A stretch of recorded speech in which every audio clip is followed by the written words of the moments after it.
We are very glad to have your company tonight, coming to you straight from the heart of Africa, Kigali. My name is Sam Kalisa. And as we kick it off tonight, on Thursday, Prime Minister Dr. Edouard Ngirente held talks with the Executive Director for a group of 22 African countries, including Rwanda, in the World Bank, Dr. Floribert Ngaruko. Discussions tackled on the development partnership between the World Bank Group and Rwanda and other matters, including inflation. Prince Manzi starts us off tonight with this report. Dr. Floribert Ngaruko is new to the position of the Executive Director for a group of 22 African countries, including Rwanda and the World Bank. Hence the reason for these discussions.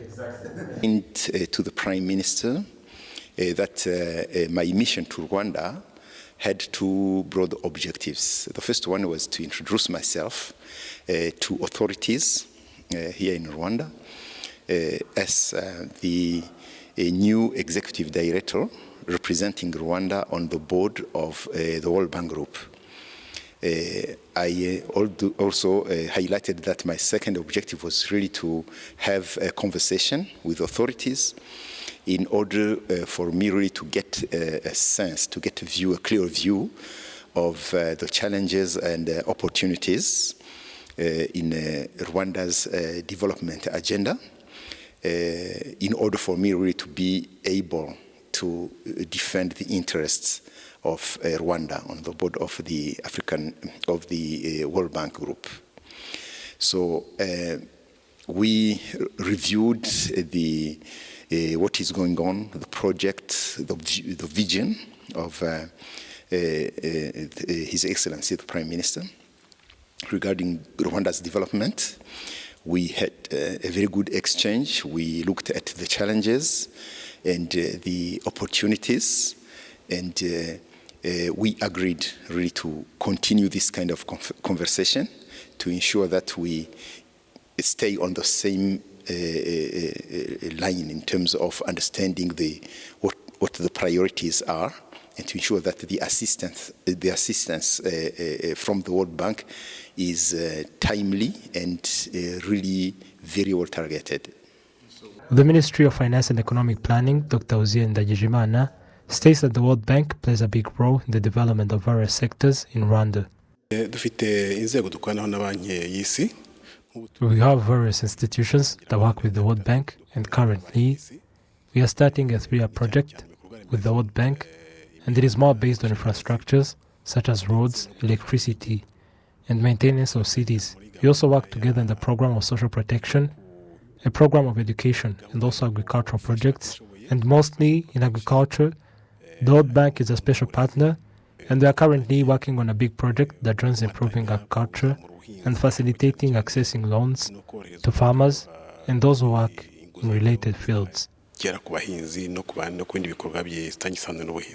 Every 3 years, the World Bank invests $1 billion in various development activities in Rwanda.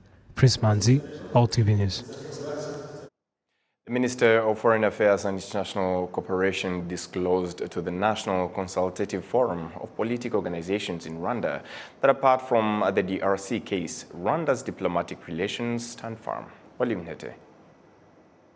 Members of recognized political parties in Rwanda have expressed their concerns to the Minister of Foreign Affairs regarding the insecurity in the Democratic Republic of Congo and its impact on Rwanda. Some have noted that while Congolese are making unfounded accusations against Rwanda, Rwandans are choosing to remain silent rather than responding and exposing the truth.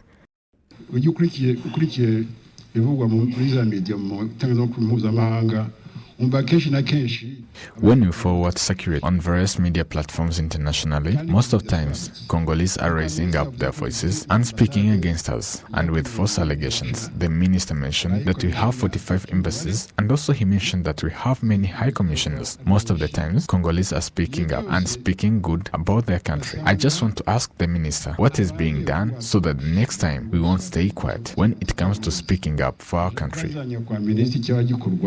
kugira ngo mu bihe bitaha tazongera kwa vide ya communication kuvugira igihugu cyacu. As the ministry, or as the country, or foreign affairs, how are we supposed to behave in front of such situations where we wake up and see people throwing stones on us, or even they'll find neighbors killing natives, and we know that natives are like children of their country? On this matter, The Minister of Foreign Affairs and International Cooperation, Dr. Vincent Biruta, says that revealing the truth should not only be the responsibility of the Ministry of Foreign Affairs, but that it is everyone's responsibility. Gusobanurira igihugu cyacu, gusubiza ibyo bakivugaho. Explaining the facts about our country or responding about allegations, it concerns us all, and even those you say that they raise their voice more than us, or those who say many things you should check if you can be able to speak as they do, or if you can respond to it in the same way as theirs. But speaking the truth and what is right, it is a battle that concerns us all. It's not only the responsibility of the Ministry of Foreign Affairs to respond to whatever allegations Congolese speak against our country on social media platforms. It's everyone's responsibility.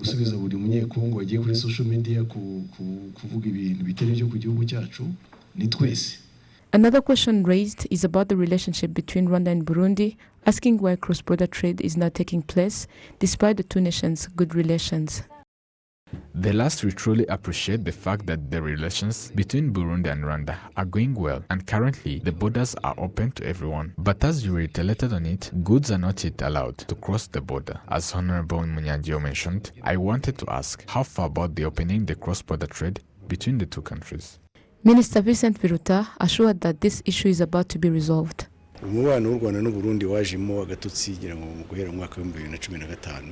and Burundi relations was hindered since 2015, but currently we are in good terms, and today there is a step that has been established in further emphasizing our relationship. And we also think that the rest unsolved issues, such as cross-border trade, will soon be addressed. In this forum, Honorable Mukamana Elizabeth of the PPC was elected as the new spokesperson of the NFPO, replacing Honorable Wanyigia Glorious of the PSD. Honorable Nezimana Jean-Claude of the Democratic Green Party was elected as the deputy spokesperson, replacing Nahimana Tanaz of the PS Imberakuri Party. Olive Nete, RTV News. The administration and health authorities in Kirehe district have started intensifying preventive measures and campaigning to prevent the Marburg virus that was detected in the Kagera province of Tanzania from reaching Rwanda. At the Rusumo border, the flow of trucks to and from Rwanda and Tanzania continues. At the same time, people from both countries are crossing the border for different trading activities. Those entering Rwanda are required to wash their hands and also undergo a fever test before continuing their journey. However, many do not have sufficient information on the Marburg virus that was reported in Tanzania. They say they are committed to strict hygiene measures. I heard that it is a serious disease that can severely affect people's health. And I also heard that 3 people died due to it recently, and others are hospitalized. It is worrisome. We will be going to work and come back without delaying. We should have hygiene and wash our hands with clean water and soap. The fact that it hasn't spread in various parts yet, so basically we don't know more about it. Health authorities in Kirehe district say that they have established readiness to fight the virus, and isolation rooms have been set up to accommodate those who might show signs of the disease at the Rusumo border. The director of Kirehe Hospital, Dr. Munyemana Jean-Claude, explains the disease and its origin, highlighting its severity and the health measures to prevent it.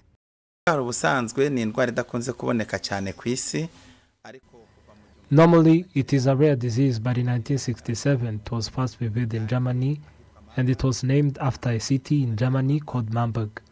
And it is that those who were contaminated got it from Uganda, based on research that was done in bats and everything else that is produced from bats. It was also revealed in other countries such as Angola, South Africa, and various other countries. It is a rare yet complicated disease because among the first signs include fever, bleeding in various parts such as nose, mouth, and mole, and it is rare to see people having this disease that have been cured from it. Workers who usually test COVID-19 have been provided with more equipment and have been briefed on how to check these symptoms that may be seen. The mayor of Kirehe district, Rangira Bruno, noted that a campaign has been launched to raise awareness about the disease and how it can be prevented. inyigisho z'abantu bakorera hano ku mupaka. We are training and briefing those who work here at the border, and also we also informed those who usually cross the border, and also training medical staff here at the border, and also local authorities as well as residents, so that they can know more on this disease, such as symptoms, so that people may know how to fight it. To date, no Marburg virus case has been reported in Rwanda. The Kagera province, where the virus was reported, is 300 kilometers from the Rusumo border. Olive Nete, RTV News. The Ministry of Education has commended the progress that has been made in Rwanda's education sector and research in particular through the 20 years partnership between the University of Rwanda and Sweden. Adam Squizera. Dr. Raymond Ndikumana, he's one of the Rwandans who conducted a research on governance, a research which was ranked first in 2022 in Sweden. Dr. Raymond and Charlotte Bavuma both expresses the benefits they got from this partnership between the University of Rwanda and the Student Embassy in Rwanda. I managed to learn from others, and I managed also to contribute to the research and the knowledge that is existing when it comes to strategic management accounting and control. And for the Society of Rwanda, of course, there's always, when you have an additional PhD, it's a contribution, because you expect that PhD to help in education, in research, in consultancy, and actually in the policy debate that can happen. And again, since my contribution, I'm a university staff, it means also the student, they benefit, the younger people, who are doing either their undergraduate or their masters and even PhD, they get somebody else who can contribute to the benefit we get from this cooperation is the capacity building, especially in women. Now we have a network working with other women who are beneficiaries here, and the plan is to continue promoting, empowering women in research. So we know that women were not really empowered to do research and to generate knowledge. So as it is a priority in this country, so I think this program contributed a lot in capacity building and knowledge generation. During the celebration of 20 years cooperation between Rwanda and Sweden through the capacity building program implemented by the University of Rwanda in partnership with the selected Swedish universities, the ambassador of Sweden in Rwanda, Joanna Tieg, noted that this program has resulted positively in the education sector in Rwanda. So on the one hand, you have the impact on a very individual level, people then going on to contribute to society. Some of them they have all come back and they are contributing to the development of Rwanda. I think that's so important and something we are so very proud of. Also, of course, on a more macro level, it's contributing to research and to evidence-based decision making, which I think is so ever important in today's world. In 2002, the former National University of Rwanda had only 66 lecturers with PhD, but in the last 20 years, through this cooperation in the Sweden Embassy in Rwanda, the number has increased to over 400 lecturers with PhD in the University of Rwanda. The Minister of Education, Dr. Uwamaria Valentin, appreciates the role this partnership has played in increasing the capacity building of the researchers. In 2018, the University of Rwanda adopted its theory of change with the assumption that the building of research capacity and research training was rooted in strong institutional support that provides a conducive research environment for production of high-quality research undertaken by its academic staff. Another assumption is that highly trained academics will incorporate their knowledge and research findings into teaching and will carry out more research and community interactions that apply research findings. In the last 20 years of cooperation, 380 lecturers have been trained in various sectors, including agriculture, social sciences, health and life science, and technology. Adam Squizera, RTV News. Thank you, Adams. Two more matters. 3 mining companies have been merged with the aim to increase production and professionalism. The Minister of Finance and Economic Planning, Dr. Uziel Ndagijimana, urged them to improve their activities and also protect the environment. These merged companies are Rutongo Mines and Eurotrade International, known as Nyakavingo Mines in Rulindo District and Piran Rwanda in Rwamagana District. Workers in these companies say that combining efforts will yield more productivity.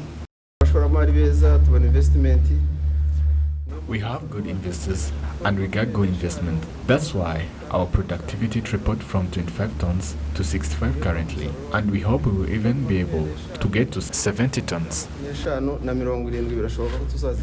The merging of these 3 mining companies led to the establishment of the Trinity Metals Group. The executive director of Trinity Metals Group, Peter Jaleta, pointed out that it is also an opportunity to create jobs. 3 mining companies together.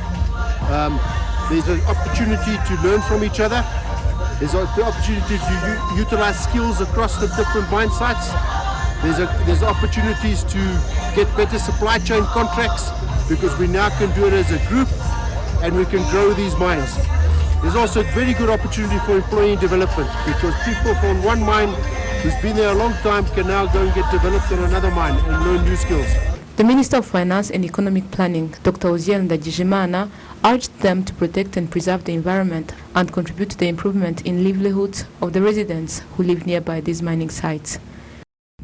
We expect Trinity Metals Group to contribute significantly in the modernization of our mining sector, to create more decent jobs, to protect our environment, and to contribute to our economic growth. According to Dr. Ivan Twagirashema, the Deputy CEO of Rwanda Mines, Petroleum and Gas Board, the establishment of this group will help the country achieve its goals of increasing the production of this sector and improving the mining industry by encouraging other companies. According to the Rwanda Mines, Petroleum and Gas Board, in 2021, exported productivity in this sector had a value of more than $580 million, which equals to 580 billion Rwandan francs. In 2022, it increased to $770 million, equivalent to 770 billion Rwandan francs. Olivinete, RTV News. Our Coast Network, in collaboration with the Ministry of Environment, launched a project that will help protect the environment and increase the area of forests in Ngororero and Rusiro districts. It is a project named Murakira Project, which is expected to take a lead in the environmental protection and also contribute by increasing the area planted with forests.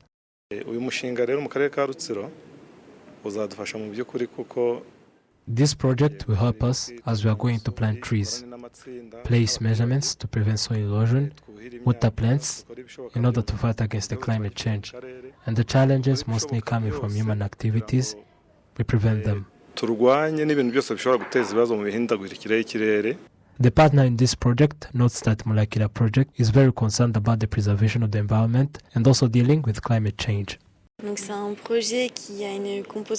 is a project that focuses on reforestation, and it is very important for those who will benefit from it and those who will implement it to protect climate change by planting trees on a bare land, because replanting trees where they used to be will prevent them from facing all the problems that will lead to climate change. The head of this project, Dr. Sam Kanyamibwa, noted that they are going to cooperate with people of Ngorore, especially those near the Mukura forest, by planting trees in order to create awareness on the environmental preservation. Secondly, we are going to engage 1,000 community groups, 30,000 households.